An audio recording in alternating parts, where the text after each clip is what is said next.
আমার ভূমিপুত্র রাজবংশী মানসিকগুলা ব্যবসাত আগেবার পায় না। তার একটা বড় কারণ হচ্ছে মানে আমার আমরা যেই ব্যবসা করি না কেনে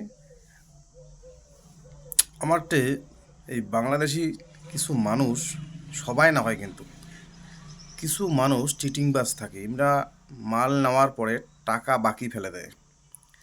টাকা বাকি ফেলে দেওয়ার কারণে আমরা সেই টাকাগুলো আর ওঠেবার পাই না। তার কারণ যেই জায়গাতে যাও, নেতা মন্ত্রী সব উমারে লোক। আর যদি উমার টাকা আমার কোনো ভূমিপুত্র রাজবংশী ভাই টাকা আটকে হয়, উমরা ঠিক দেখবেন খোঁজ নিয়ে নেয় যে কোন অমুক জায়গাত বাড়ি, ধূপগুড়িত বাড়ি, গোসারটাঙ্গাত বাড়ি, মেকলিগঞ্জত বাড়ি। ওটেকার নেতা মন্ত্রী সব দেখবেন উমারের সাগাই সদর নিজের মধ্যেই পড়বে, কারণ নেতা মন্ত্রী নেতা এরা সব তো উমার মধ্যেই হয়। আমার মধ্যেই চান্সগুলো আমার মানসিক পায় না। আর তখন বিভিন্ন রাজনৈতিক চাপ সৃষ্টি করিয়া ধমকে ধামকে পয়সাটা কিন্তু আমার ঠিক ওঠে নাই। কিন্তু আমার মানসিক কাটতে যাবে, আমার মধ্যে না আছে নেতা, না আছে মন্ত্রী, না কিছু, যেগুলো আছে সব চটি চাটা।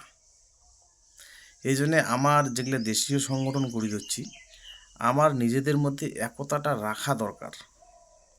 তার কারণ আমারও যদি কাউ পয়সা মারে, সেটা আমার মধ্যে একতাবদ্ধ হইয়া সেই জায়গাত কাজ আছে সেটা চাপ সৃষ্টি করি টাকা ওঠানোর ব্যবস্থা করা যায়।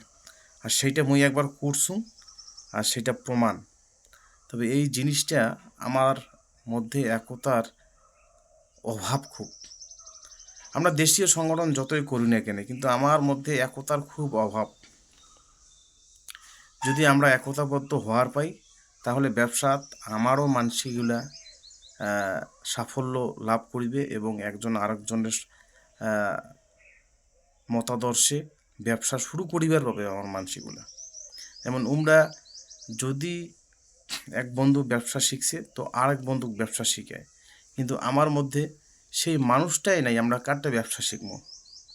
কোনো ব্যবসায়ী বন্ধু বান্ধবে নাই আমার মধ্যে। ব্যবসাটা শিখবো কেমন করিয়া? যা দুই একজন করে ব্যবসা, তোমরা তো উঠিবারে পায় না, তোমরা টাকা মারি যায়, আস্তে আস্তে ব্যবসাটা ধ্বংস হয়ে যায়।